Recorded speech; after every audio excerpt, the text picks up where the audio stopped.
Adị m 27 years old. Di m wee hapụrụ m ụmụaka na-ese wee jebe obodo oyibo. Nwoke na-anọ n'ofu nwanyị. Mgbe di m jebere obodo oyibo, ada m nwaanyị dị 10 years. Ife di m nọgolu n'obodo oyibo kịta bụ 14 years. Bọsịsọlị o weta ego, bọsịsọlị amị ewetara. N'ebe fabi nọ mmiri ka fa na-ekpoche. N'onwe mgbe ha bikete na fa akwụnwozu ụgwụ na-atụpụrụ ha ife n'ilo. Nwanne di ewesị anya jee ebe ya lụrụ ụlọ ka ya jee bili. Eziokwu na fabi ebe afọ, but ife mmiri na-eme ebe afọ dị too much. Unu lalụgide ụla, mmiri ede efu ma idinene ya. Ibini kwaba mmiri na die nọkwa obodo oyibo. Na ejiri ọnụ ya anụkwa wele agwa ndị mmadụ na die n'obodo oyibo ya na ụmụ ya maka na ọ na-eme ifele. Na o nwere mgbe ha akwụrụ ụgwọ akwụkwọ. Na o nwere mgbe anọ pandemic ya na ụmụ ya ndị nwoke sakata moto sakata ule ọkpacha ka o mee ụmụaka anọwa. Ọsị m nne ya gwa die na mmiri na-abata ebe fabi ka a chọọ ụlọ. Ọsị ya nọ blessing mmiri bata n'ụlọ ka ọ sachala ajọ ihe sachafụ. Ọsị m na o nwere ihe a na-afụ n'ụwa anyị afụrọ. Na ya tasịala afụfụ. Etu afụkwa ka ọ n'obodo oyibo wee na-amoniti ya. Ya ebe obodo ya na-eje na ya sekpu ụmụ ya n'aka ka e were isi na esobe nwoke for 14 years. Ya mara na die na nwaanyị bi. Ọ na-agọ. Hey! Until adị ya nwaanyị wee gụsị akwụkwọ wee bido wee chọpụ ụzọ ọ ga-esi je obodo oyibo. Ada ka ada, nnekwu ada wee chọgide wee chọta.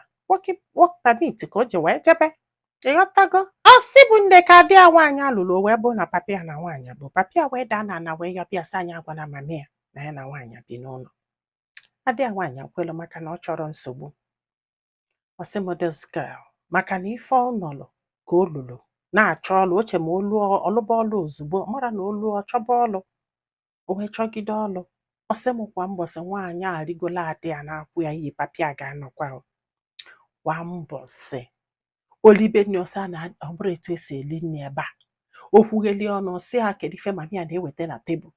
Okwugheli ọnụ ọsị a ebe unu bi na ịbịago n'obodo oyibo kwa na mmiri ka unu na-alalụ. Na ya mụrụ na ife niile ya na-akọlụ die na ọnya kọsịa o tebụl olu data ụmụanụ. Ọkwa nwaanyị ọ sị na ya na ya na-aba ada alarụ na o nwere ife jikọ ọnya na ya na-abụ. Na ọ chọsiri roommate ka fa na-eme o.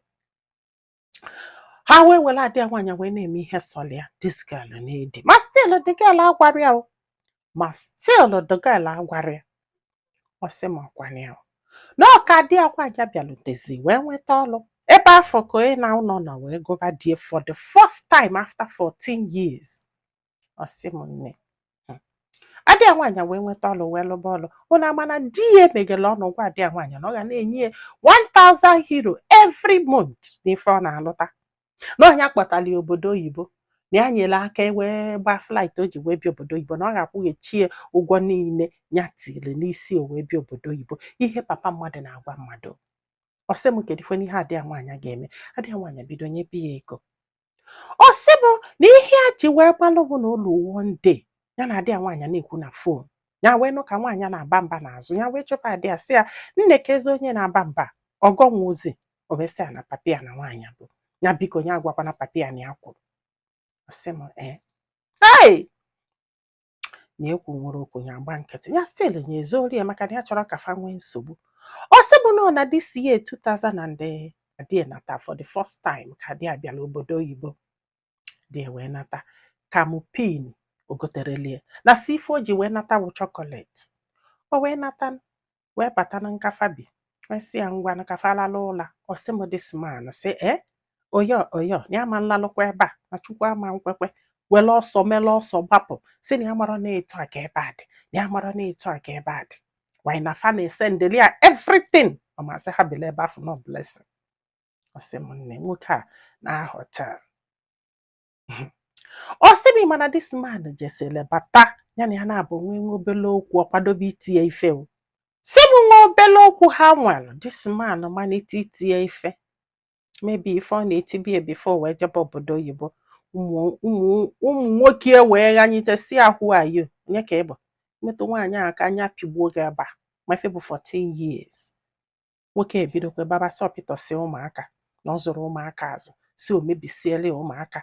Ụmụ nwoke boys ka ịhapụ ọlụ nwaanyị o wee zụsịa ịnata itinye ife ichakafa gba gị nkịtị. Hai, ọ sị m ya wee jụba die wee sị ya na ya maara na ya na nwaanyị ahụ bụ n'ụlọ ka ọ natalụ ọ gọbakwa o na ọ n'iru egọbasị na nwere nwaanyị ya na ya bi kedu onye na-akọ ife a ọyọ ya wee sị ọbụrụ nke ọyọ ịchọ ka akpa adị ya nwaanyị ọ sị ya kpọọ vidio kọlụ ọ na-agọ o ya wee welu fon ya wee kpa adị ya nwaanyị vidio kọlụ. Ozugbo vidio mepere onye bụ adị ya nwaanyị saịn nye ekwukwe na adị ya nwaanyị wee sị ada dị come of it na gị na nwaanyị bụ n'ụlọ for years. Ebe afọ ka ọ nọ wee yọba biko si na ya na nwaanyị abụ n'ụlọ na ọ bụrụ na o nwere ife jikọfa na Justin na roommate ya wee si ọkwa roommate na ịgwara ya na ọ nara esezi okwu na for years. Mana etu o si etiri ite adị ya nwaanyị ka ala ikere kwa mbọsị nwaanyị a ligolo adị ya nwaanyị na-akwụ ya kwa mbọsị na ọ bụ na ị naluo gị gwa the woman ka o jebele onwe ya. Ịghọtago ebe ọbụla gị nwa ha yara ụlọ na gị nwa ụlọ wee na-atị ya o wee biri. The man kwelu sị na ya na-arụrụ ike a chụọ anya kịta. Ịghọtago maka na mami agwakwuli okwu gwasị anya okwu. Ọ sị m nne na ka this man natara ihe o ji bụrụ nwoke ekwekwa akwụ ọtọ. After that 14 years ya na-eche ka ya si elu ibon gị. Ọ sị m nne ya metụrụ ya aka gbogo metụrụ ya aka gbedo ọ sị ya nọ stres na ike adụrụ ya na ike gwụrụ ya nọ stres ka ma ofu nsuru na ya mara ma olelele ya mara ife o ji mgbedike ya wee mee mgbedike kwere akwụ ọtọ. Mgbedi afụfụ niile enye atalụ nọla na na-eche this man ka ọ nata. Ọ sị bụ this man wee kwụrụ ọtọ ka nkụsụ kedu ife o jiri gị aka nkụsụ ebe adọbala ibo gị ọ na-eselụselụsi ụzọ ya wee sị ya na ọ dị very bad gị bụ papa this girl ị na-anị ya 1000 euro every month after 14 years of ihe niile nwa afọrọ na ọ jọgburu udele sigbo nkakwụ. Ọ sị ya na ọ ga na-eweta ego na ọ ga na-eweta ego na o nwere ife o mee na ọ ka ọ na-enye aka wezi ọbụgodu na ọ ka ọ na-enye aka 1000 euro every month na ọ ga-akwụ gị ụgwọ eji kpọgote obodo oyibo adaghị nwaanyị your only daughter. Oloka die na lolo okwukwula ọtọ chenji o na ife die emezi na ọ kpọrọ ya na fon sị ya na dị umeanụ na ya gba nchụnwukwe niile na ọma mpụnwu maka na ọ ma na sekuriti ya sị ya ọ sị na dị umeanụ enwere ebe ọ na-eje maka na ọ ma na sekuriti ya wee sị adị ya nwaanyị na ị ga-achọba ụlọ ka ị pụọ. Yes ọ bụrụ na dị umeanụ ama mpụ adị ya nwaanyị apụọ and na ike afọ adị ya nwaanyị na-enye gị na o kwesịrị na-enye gị ya ọ sị na ọ ya na-enyedili ya bụ ego ya wesị adị ya nwaanyị anya chọba ụlọ o wepụrụ na eme alụ ọ sị m mana nwoke a nọsị ala na o nwere ihe okwu maka kọndishọn ebe fabi o nwere ife okwu ọ chọsị ticha aka n'ike na-adị ya nwaanyị sị ya mama ya ga-achọba ụlọ unu nwa chọbakwuo ụlọ na ya ga-akwụba ụgwọ unu chọọ ụlọ ka unu si na mmiri pụọ na unu ataga afụfa for enough. Ọ sị m nne na ife ji wee wepụtala anyị akụkọ ebe a bụ na di esi na ya mere alụ banye isi adị ya nwaanyị anya chọba ụlọ banye ikwu na adị ya nwaanyị ekwesịrị na-akwụ ya 1000 euro every month. Ya wesị ka amala ife ndị mmadụ lụ n'ife chọrọ ịma bụ nke mbụ adị ya nwaanyị o kwesịrị na-akwụ di 1000 euro every month o kwesịrị ka ọ kwụghachi di ụgwọ o ji wee kpọtie obodo oyibo nwaanyị na ọpapi ya ka ọ bụ do ndị dọta.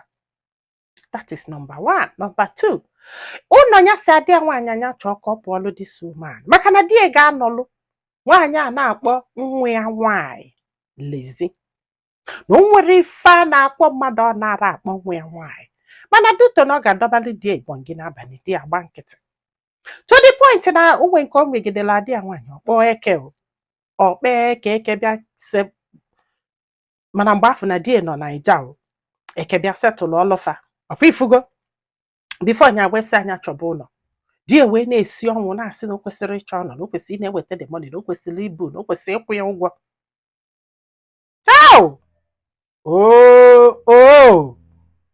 Nwaanyị mmadụ ka ị hapụrụ ụmụ 5 for 14 good years ọ da-achọ dị nnata if not na di ya nwaanyị jebere obodo oyibo ọ da-achọ dị nnata iwee nata nwee ike iwenye aka iti nwaanyị a ife Nwaanyị a sị m na o nwee mgbe agụụ kalị na o nwere ife a na-eme ya na-eme ma ncha ma dito ma nkewa na-ebugheli. Ọ sị m na ụmụ ya ndị nwoke tasịala afụfụ, fa ncha niile chikele afụfụ echikele ka o wee dị mma, ka o wee bụ na ya na-anụ di, ka okwu ghara ise. Ọ sị Chukwu gọzibeli ya nwanne die, if not for nwanne die, ya mara ebe ya na ụmụaka aka nọ tata. So nwanne m, kedu ife ilo? Ọnya ka bulu n'ebe afọ na-enye nu papa ya 1000 euro every month. Ka onye chọọ ụlọ pụọ, ka o wee keta eke care of mami ya na ụmụnne. Ebe di ya decide golo na nwaanyị akata nene ya na-abọbi nwere security for that na o nwere onye ga-akwụ ya ife ọ ga-eme. Ọ sị m na o nwee mgbe fa nwere okwu. Eke wee bịa wee kpụrụ fa wee kpọchie. Na o nwee one guy ịmagoro na nwoke na-ebelu mmadụ na Naija wee bịa wee beelụ ọfa, beelụ si afa, o wee fịọ.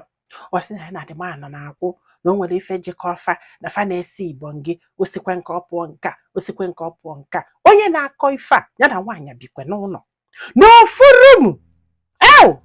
Ụmụ nwoke chai! Chukwu mekwala ụfọdụ ndị mmadụ ebela etufa si eche echiche maka na ịbụ nwoke ịdị entitled to anything. Maka na ọ bụ nwaanyị ọma nneghelikwu anya, nwoke ama nyeli ya aka, nwoke ama mbeli ya. Maka gịnị? Na ikwelu mkpakala dobe n'utue. Unu agaghị ekwekwe ka m bido kwuba ajọ okwu ebe ahụ. Gị na nwaanyị bikwe n'ofu room, di ma na-agọ na fada si Ibonyi, no nwere ife jikọfa, not just normal secret ya. Asị akwabụ na fa na-ese afọ ịghọtago. Maka na m ejidere elofa ọkụ gị fa na-abụ abalị fa na-ekili onwe fa, ịghọtago, ọ na-ekili ịghọta. Nwaanyị afọ yi night gown ịmagolo sexy ones, ọ na-ekili. Ọ bụrụ na fa lalọkata ụlọ ọtịtịgharị ochie nye mgbedike nke ndị etikwu ya ikie, ọ na-ekili. O nwekwara ife megide nụ ka o meti aka maka na mkpakala dị ebe afọ oti mgbedike mkpakala amụ ya. Akwa ịghọtago. Unu ga-akịta asị nke nsị gbada kpọkwara afọ, nwekwa ihe nkwulo. Ndị be anyị, daalụnụ ka ọ dị n'ụbọchị ọzọ.